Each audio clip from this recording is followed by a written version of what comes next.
Okay, so here is my Arc the Lad, Twilight of the Spirits battle explanation. You move around, press triangle to access your magic or special attacks and your items, which you have to equip to your party when you start the battle. So you could back attack enemies by pressing X, and you do the normal attack, and it does extra damage.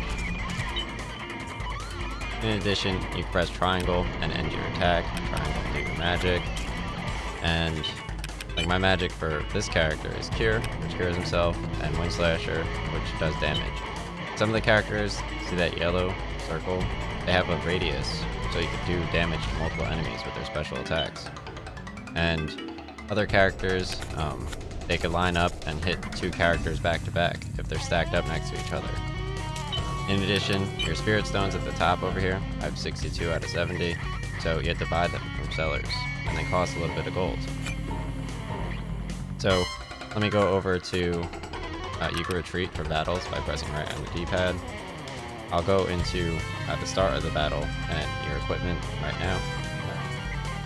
So first, the winning condition is you have to get rid of all the enemies. Here's back attack. Sometimes they drop blue Spirit Stones.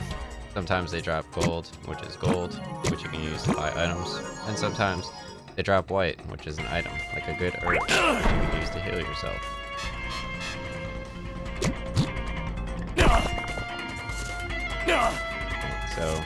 So if you go into the shop right here, I have no problem dealing with Deimos. So here's the shopkeep. The shopkeeps, they sell herbs, they sell revivals, which bring you back to life, attack bottles, which raises the attack temporarily. You can sell items for gold at the bottom right, and you can buy Spirit Stones for 2G each, which you could use to charge magic. And you can keep extra Spirit Stones up to 999. So they have different dudes like this, like inns, that can heal you for 10 gold, which is pretty useful. So it's pretty cheap too. And lastly, we have those green circles. Those are save points. You find them randomly throughout the game, you run up to them and you press X, and you save your progress. So let's go to the memory card and overwrite my save file.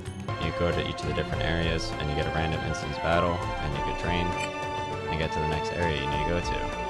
So if you press triangle, you could access your party list, press X on your character, and you go to items.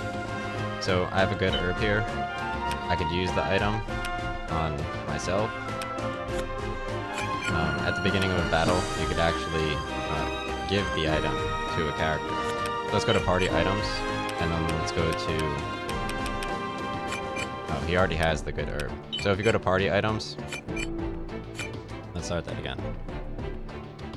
Okay, so if you press triangle and X, you could view your skills, you could cure yourself, and you can check your items.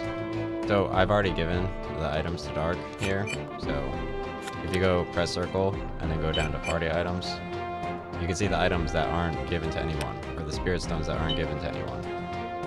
So you can press X and then give item to a specific person. You could also do this at the beginning of a battle.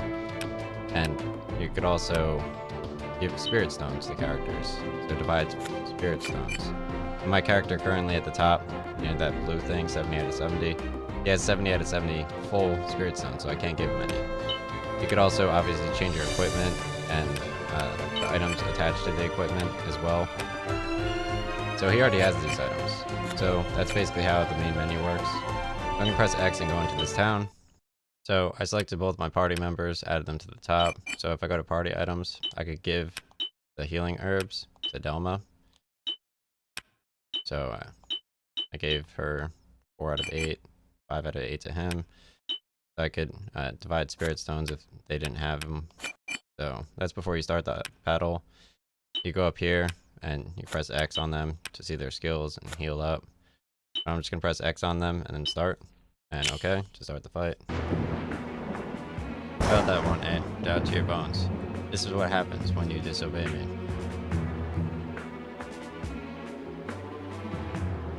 It's Dark. ... Dave. ... The Deimos. Father. Dark, listen well. A crisis is drawing near. The destruction of all Deimos. if things go on like this, the Atmos will be destroyed. Okay, so Arc the Lad, I'm just gonna do a voiceover and skip through all the parts. Here's the item store. You go in and you're gonna buy 6 health potions. You're gonna need them later on, because at the first boss, which will be in part 2, it's pretty difficult. So Lord Kargi actually ends up meeting up with another character called Dark. So you just buy your health potions now. You could always come back. But then you're gonna go and you run into your room. So Nafia is Lord Karg's mom, and you're gonna look at the Windstone, because Nafia is actually married to the second character, which will be in part 2, and who is at the beginning, Dark. So Nafia, this is Nafia, she's married to Dark's dad, who dies also. So Nafia is, that is Lord Karg right there as a young kid, and there is Deimos. There are a difference between demons and dragons, or something. So that's Paulette. She asks if you found Lady Nafia after you go into your house, and she's nowhere to be found. So what you're going to do is you're going to go outside, and you're going to head over to Scrap Plateau, because Lady Nafia tells you to go there. So you go there, and right here in the, it starts a part of fight. So I'm going to give items in the start of fight thing to Lord Karg and to Paulette, so that they're able to use it in battle. So you give it to them before the battle. So this is Zev, and you're going to later come back to Scrap Plateau once Plum Canyon gets invaded a second time, and you're going to put the battery in that thing to continue the game, but that's later on. So after you meet Zev and save him from the squirrels, you go back to Ubel, and you're going to use this person at the inn to heal you, because you took damage. So you spend 10G to get healed up. Obviously having 120G here is pretty important, so you can buy a stone coating, because you could also go back to certain areas and make a little bit more gold. So I asked him where Commander Lloyd went. This is Duncan. You see him later. You'll get confused, but you do need to see Duncan later. So I go into the weapon store. I buy the stone coating. Buy one of them for 120 gold. And then I press triangle. I go into the menu. And I'm going to equip it to Karg. You have to press X on Karg and you go to equip. So let's go back to my house. And I'm going to go and... Lloyd is speaking with Lady Nafia. So Lloyd is Paulette's dad.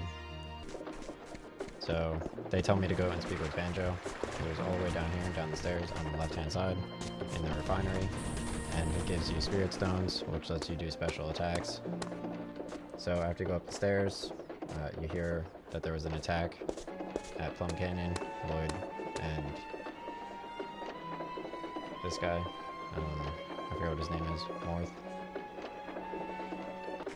So after that cutscene, what you're going to do is... Oh, it auto-teleports you back to your house, so then you run back into the square. Pretty straightforward. There's nowhere else to go. And then you go back into your house, speak with Nafia. They always tell you basically where to go. And this is the only confusing part. You speak with Nafia, then you speak with Morth, and Nafia and Morth, this is where you might get lost. They tell you you're not allowed to leave or go anywhere. So what you're going to do is, after you run outside, you'll see Zev again on the other side of the gate, and that hints at where you'll need to go, which is the other side of the gate. So down in the Central Square, you're going to speak to this kid, and he tells you that Duncan can give you the key to the castle ruins. So you ask about it a little bit, and then you go into the inn area. You speak with Duncan, important. Ask about the castle ruins, and he'll give you the gate key. It's really important. You need this for the story. Don't forget. So you're going to leave, head outside, go all the way up, and open up the gate next to your house, which will let you go to Plum Canyon after you let Zev into your hometown. So you're going to go into the forest, Chaos Forest, where you're going to meet the Arrow Dude, who joins your team. He's a masked boy. He shoots arrows. His special attack is very good because it shoots and it could hit multiple people from far away. So whoever is the person that damages the enemy ends up getting the gold. You could also destroy the trees or the stumps to get certain drop items. So here I am shooting the venom arrow, and as you can see, the yellow target, it has a wide range, so it hits many of the people around it. Venom arrow! Oh! It's very useful. Obviously, again, you could back attack people for additional damage. You'll need to heal him up eventually. So I run back to the castle ruins since I don't feel like wasting gold and all that kind of stuff, and I just heal up at the inn again. You don't have to do this. Well, you do, because you're gonna get a boss battle at Plum Canyon. So, but you're gonna fight anyway, again in the forest. But you do need to train anyway. So I recommend saving because you may lose at Plum Canyon. You never know. So once you could retreat from battle too, like I showed you. Press right on the D-pad. So here I am at Plum Canyon. The Draker is attacking. And that actually is the battery right there that I was talking about when we first met Zev at Scrap Plateau. But you don't get it quite yet. You get it later on. So here I am before the battle. I'm dividing the Spirit Stones to Maru because his Venom Arrow attack is very good. He's the masked boy. So obviously in party items you're able to do that. So you attack the crate here and pick up the revival thing, which lets you... I'll take that. Which lets you heal. And the bomb range isn't that good, but she's able to attack two people if they're lined up. And after you pick up an item, obviously you can't move. So here I'm healing with Maru, obviously, because he gets damaged a lot with Drakers and with the wings and stuff. They do a lot of damage, so you need to heal them up. Here I lined up two people with Twilight, and she got charged up and didn't damage so much, so it did a special attack. Before you leave, you need to speak with Maru, and then you're able to go back, and that's the battery right there that you need to grab later. But not quite yet. So after you speak with Maru, you're able to leave. A little bit confusing, but you just need to speak with him. So in the main menu, I'm going to go to equipment, and I got a stone coating from the battle, and I also got crystal beads, which I could equip it to accessory. Father, please!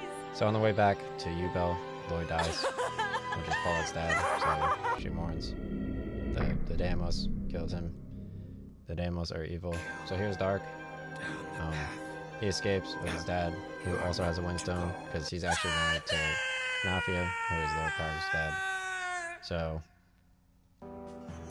and Dark, he lives with Guido, who actually ends up being evil. So you're going to save, overwrite your story, and continue the game to part 2 as Dark in Orkoth.